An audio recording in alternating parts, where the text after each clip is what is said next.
So we're about to go into the Purim season, and kind of in the spirit of the holiday, I just want to recommend a good Messianic Jewish book. It's called Nes HaNistar. I really like this one.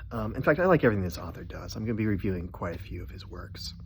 But I will be referring to him as the author because he writes anonymously because of where he lives, and I'm not going to name drop him. But basically, Nes HaNistar. It's 4 chapters.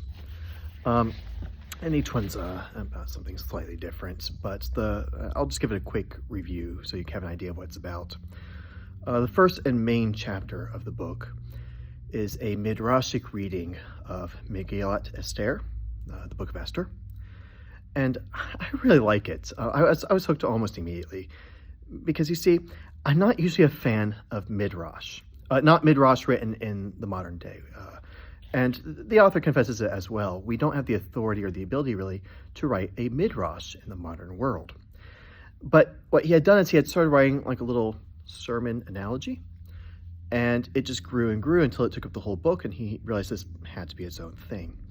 And I think the fact that he acknowledged that in the opening is what made me trust him enough to venture with him into this book, into this midrashic reading. And so I'll just give you an example and kind of give you the overview of what it's like.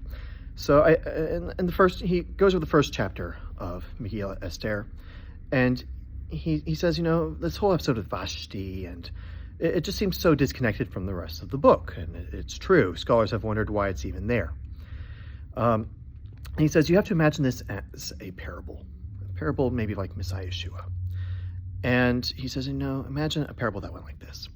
A king prepared a great banquet, invited all his friends and his wife, but his wife refused to come. What do you do with such a wife? You cast her out and you find a new one who will come to your banquet. And then he goes on into chapter 2. He says, with chapter 2, we have to start changing how we perceive the analogy. King Achashverosh, King Xerxes, is Israel. And Esther, she is the Torah. It's all about Israel and its relationship with Torah. And with this understanding, Mordecai is Messiah Yeshua, that unrecognized Savior, who is at the end promoted to the second highest in the kingdom. Very reminiscent of Mashiach ben Yosef, which I wish he would have pulled that out a bit more, but that's okay. And, you know, how does the story end? Well, there's a tribute put on the entire world. Even to the furthest islands. And, you know, if you're reading this just straightforward, you look at it and you say, well, that can't be right. Persia wasn't in charge of the whole world. It wasn't in charge of the furthest islands. But if we read it as a midrash of the reign of the Mashiach, suddenly all these little episodes that we may not have usually paid attention to, they start to fall into place. So really good first chapter. The second chapter is about customs associated with Purim and how they pertain to Messiah Yeshua. And you have 3 main practices: gifts to friends, charity to the poor, and 3 coins going toward the rebuilding of the Beis Hamikdash. My favorite part, though, was where he says, you know, there's a mitzvah. We must hear every word of the Megillah, but on the other hand, we're supposed to be so inebriated we can't distinguish between blessed be Mordecai and cursed be Haman.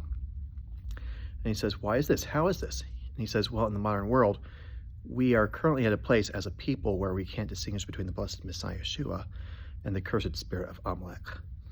Very interesting. I read that and that just blew me away. The third chapter, it's about Yonah, and I'll come back to that one. The fourth chapter is about the Eshet Chayil, the woman of notable character. And I actually, again, I don't usually go for readings like this, but I read it and I was just so impressed that I brought it to my kiddish group and I read it to them. But his understanding of the Eshet Chayil is it is a picture of the bride of Messiah. And kind of what made me kind of go along with him on this one was he said she does not fear for the final day. And he said this pertains to the judgment seat. She doesn't fear at the bima.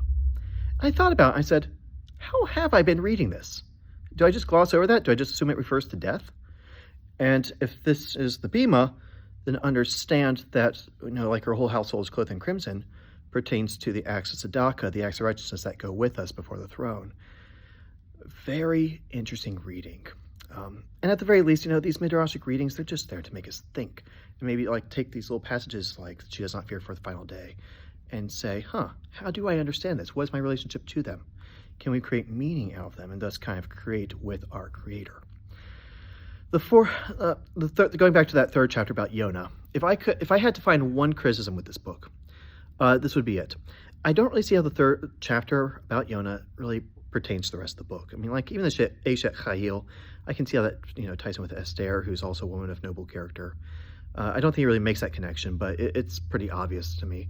The third chapter, I really don't see how it connects at all.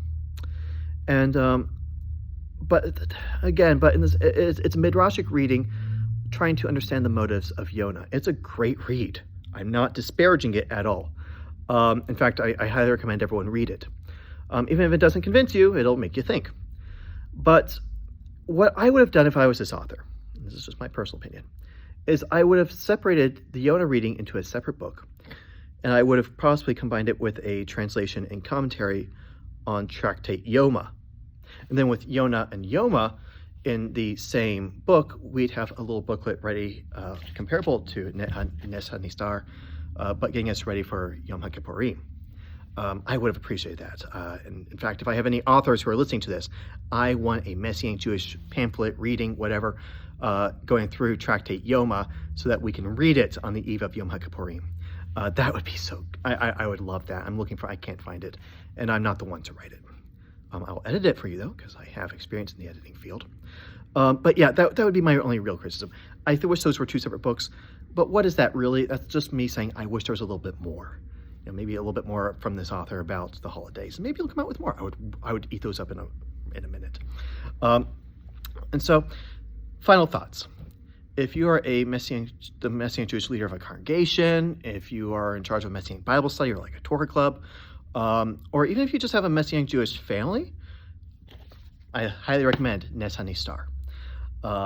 At the very least, it'll just make you think. It might challenge what you think you know. It'll take a very familiar story, and it'll just make us question, how well do we actually know it?